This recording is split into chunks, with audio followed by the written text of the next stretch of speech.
नमस्कार दोस्तों, स्वागत है आपका इस वक्त की बड़ी खबर में। बिहार के सुपौल में गरजे राहुल गांधी और कहा कि चौकीदार को ड्यूटी से हटाने वाली है बिहार की जनता। इसी के साथ दूसरी बड़ी खबर में आपको बताएंगे कि नवजोत सिंह सिद्धू ने फिर से किया भारतीय जनता पार्टी पर हमला और कहा कि मोदी सरकार जोंक जैसी है, आम आदमी का खून चूस लिया और अब आम आदमी खड़ा भी नहीं हो पा रहा है। तीसरी बड़ी खबर में जिक्र करेंगे प्रियंका गांधी का, जिन्होंने वायनाड में किया चुनावी रैली को संबोधित और कहा कि मैं यहां पर उसके लिए खड़ी हूं जिसे बचपन से जानती हूं। तो दोस्तों, हर एक खबर की गहराई में आपको ले जाएंगे, लेकिन उससे पहले अगर आप भी 2019 में परिवर्तन की लहर देखते हैं तो आप अभी इस वीडियो को लाइक कीजिए और इस लाल बटन को दबा के इस चैनल को फ्री में सब्सक्राइब करके घंटी बजाइए। रुक करते हैं पहली बड़ी खबर की तरफ। सुपौल में राहुल गांधी का जबरदस्त भाषण, कहा चौकीदार को ड्यूटी से हटाने वाली है इस बार जनता। दरअसल दोस्तों, कांग्रेस अध्यक्ष राहुल गांधी ने शनिवार को बिहार के सुपौल में जनसभा को संबोधित करते हुए एक बार फिर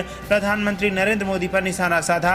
राहुल गांधी ने कहा कि चौकीदार ने बिहार के युवाओं को बदनाम किया है। पूरे देश में बिहार के युवा जाकर बैंक और सरकारी ऑफिसर के सामने चौकीदार का काम करते हैं, लेकिन जो यहां से चौकीदार बनकर जाता है वो ईमानदार होता है। अगर कोई बिहार का चौकीदार बैंक के सामने खड़ा मिले तो उस बैंक में चोरी नहीं हो सकती। राहुल गांधी ने कहा कि मोदी विजय माल्या और नीरव मोदी के चौकीदार हैं। अब चौकीदार को सच्चाई दिख रही है तो घबरा रहे हैं। राहुल ने कहा कि मोदी ने अनिल अंबानी को 30,000 करोड़ रुपए दिए। पीएम मोदी जब चोर को पैसा दे सकते हैं तो गरीबों को क्यों नहीं दे सकते। कांग्रेस अध्यक्ष ने कहा कि राफेल मामले की जांच होगी और फिर अनिल अंबानी और नरेंद्र मोदी को सजा भी जरूर होगी। आपको बता दें कि प्रधानमंत्री नरेंद्र मोदी पर निशाना साधते हुए राहुल गांधी ने कहा कि देश की जनता अब चौकीदार को ड्यूटी से हटाने वाली है। राहुल गांधी ने कहा कि मोदी सरकार में करोड़ों युवा बेरोजगार हैं और ऐसे में पीएम मोदी देश को आगे बढ़ाने की बात करते हैं। राहुल गांधी ने कहा कि बिहार की जनता मोदी को फिर से पीएम नहीं बनने देगी। तो दोस्तों, बिहार के सुपौल में गरजे हैं राहुल गांधी और 2019 लोकसभा चुनाव के तीसरे चरण के मतदान से पहले यहां पर सभा को किया है संबोधित। रुक करते हैं अगली बड़ी खबर की तरफ। छत्तीसगढ़ में बोले नवजोत सिंह सिद्धू की मोदी सरकार जोंक जैसी है, आम आदमी का खून चूस लिया, अब तो खड़ा भी नहीं हो पा रहा है आम आदमी। दरअसल दोस्तों, आपको बता दें कि लोकसभा चुनाव में कांग्रेस के लिए प्रचार करने रायपुर पहुंचे कांग्रेस नेता और पूर्व क्रिकेटर नवजोत सिंह सिद्धू ने एक बार फिर प्रधानमंत्री नरेंद्र मोदी पर निशाना साधा है।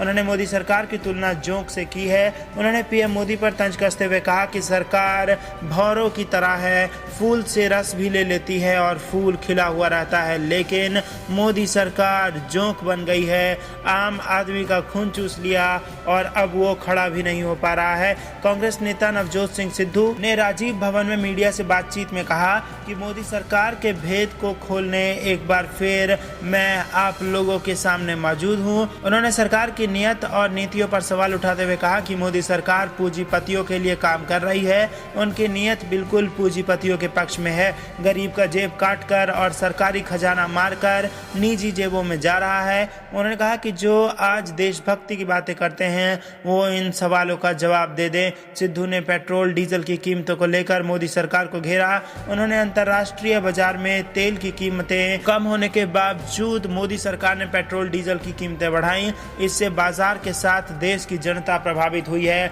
ऐसा आरोप लगाया है भारतीय जनता पार्टी पर। तो दोस्तों, नवजोत सिंह सिद्धू भारतीय जनता पार्टी की मुश्किलें दिन पर दिन बढ़ा रहे हैं और एक के बाद एक बयान देके भारतीय जनता पार्टी को घेर रहे हैं। रुक करते हैं अगली बड़ी खबर की तरफ। वायनाड में गरजी प्रियंका गांधी, कहा मैं यहाँ उसके लिए खड़ी हूँ जिसे मैं बचपन से जानती हूँ। दरअसल दोस्तों, प्रियंका गांधी ने केरल के वायनाड लोकसभा सीट से प्रत्याशी और कांग्रेस अध्यक्ष राहुल गांधी के पक्ष में शनिवार को चुनाव प्रचार करते हुए वहां की जनता से वोट की अपील की। प्रियंका गांधी ने कहा कि आज वह उस व्यक्ति के लिए वहां खड़ी हैं जिसे वो पैदा होने के दिन से जानती है। उन्होंने कहा कि मैं यहाँ उस व्यक्ति के लिए खड़ी हूँ जिसे मैं बचपन से जानती हूँ। वह आपके इस चुनाव में आपके उम्मीदवार होंगे और पिछले 10 वर्षों के दौरान अपने विपक्ष से उन्होंने काफ़ी व्यक्तिगत हमले को झेला है। उन्होंने ऐसा करैक्टर बना दिया है जो सच्चाई से काफ़ी दूर है। है। विपक्ष पर निशाना साधते हुए प्रियंका गांधी ने कहा कि वह ऐसा मानने लगे हैं कि शक्ति उनके अंदर है, लोगों में नहीं।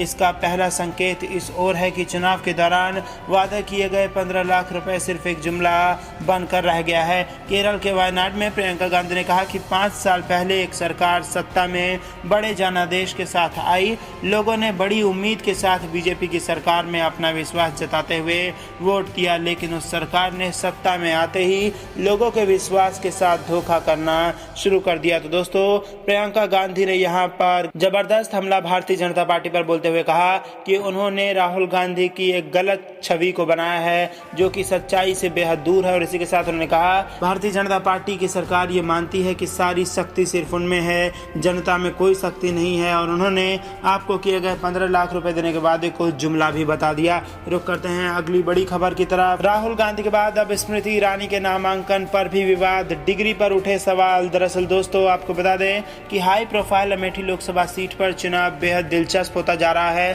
कांग्रेस अध्यक्ष राहुल गांधी की ओर से अमेठी संसदीय सीट से भरे गए नामांकन पत्रों पर उनके नाम को लेकर आपत्ति जताए जाने के बाद अब बीजेपी प्रत्याशी स्मृति ईरानी के नाम पर भी आपत्ति जताई गई है।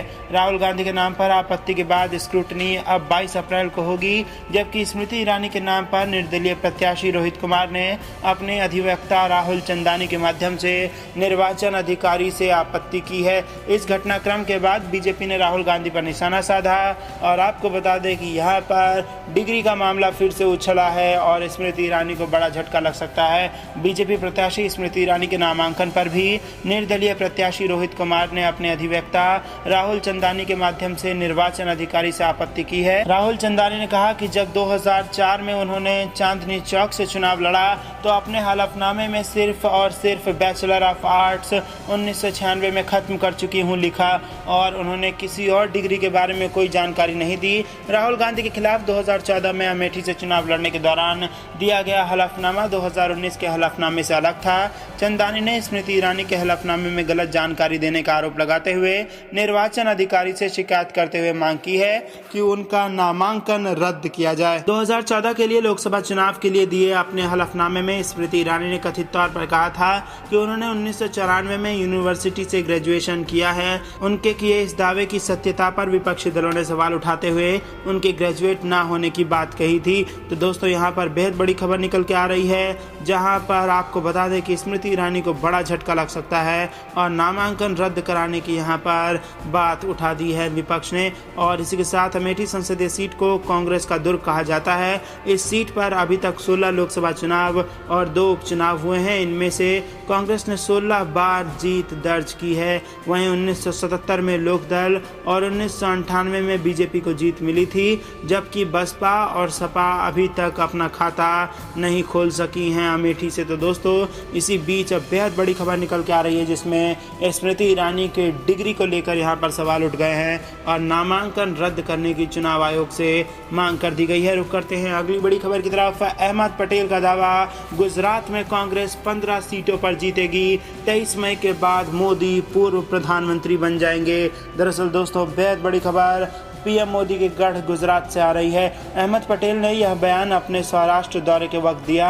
यहाँ राजकोट में उन्होंने एक प्रेस कॉन्फ्रेंस की जिसमें उन्होंने यह भी कहा कि भाजपा पूरे देश में 200 सीटों से कम ही जीत पाएगी। गुजरात में कांग्रेस इस बार भाजपा के मुकाबले के लिए पूरी तरह तैयार है। हमें 10 से 15 सीटों पर स्पष्ट जीत नजर आ रही है। भाजपा के 5 साल के शासन पर कटाक्ष करते हुए अहमद पटेल ने कहा कि 5 साल शासन करने के बाद अब भाजपा को हिसाब देना चाहिए, लेकिन वह उल्टा हमसे हिसाब मांगते हैं। नोटबंदी और जीएसटी के कारण देश का हर तबका आज भाजपा सरकार से नाराज है। इस बारे में बात करने के बजाय भाजपा के लोग राष्ट्रवाद की बातें करते हैं। इस दौरान अहमद पटेल ने सरहदों पर तनाव है, लगता है चुनाव है शायरी के जरिए भी भाजपा सरकार पर तंज कसा। उन्होंने कहा कि 23 मई के बाद नरेंद्र मोदी पूर्व प्रधानमंत्री बन जाएंगे और देश में कांग्रेस की यूपीए की सरकार होगी। कांग्रेस कांग्रेस छोड़कर भाजपा में जाने वाले नेताओं को आड़े हाथ लेते हुए अहमद पटेल ने कहा कि भाजपा द्वारा रुपया का लालच देकर जोड़ तोड़ की राजनीति की जा रही है। पिछलग्गू लोग निजी स्वार्थ के कारण भाजपा से जा मिले हैं, लेकिन जनता जानती है, वह पाला बदलने वाले नेताओं से भली भांति वाकिफ है। चुनाव के परिणाम आते ही पिछलग्गू लोग अपने किए पर पछतावा करेंगे। योगी द्वारा आचार संहिता का भंग किए जाने के मामले पर भी अहमद पटेल ने जुबानी हमला बोला। अहमद पटेल ने कहा कि योगी आदित्यनाथ खुद को चुनाव आयोग से ऊपर मान रहे हैं। भाजपा के शासन में स्वायत्त संस्थाओं को गुलाम बनाने का प्रयास किया जा रहा है। लोकतंत्र के लिए यह बात खतरे की घंटी है। मध्य प्रदेश के घोटाले के आरोपों के बारे में उन्होंने कहा कि हमने अगर भ्रष्टाचार किया तो भी भाजपा के पास कुछ दिन बाकी है, हमें फांसी पर लटका सकती है। तो दोस्तों, यहाँ पर बेहद बड़ी खबर चुनाव से पहले निकल के आ रही है। अंत तक बने रहने के लिए आप सभी का बहुत बहुत धन्यवाद। देख रहे थे आपका अपना चैनल द धक्कम न्यूज़। जय हिंद, जय भारत।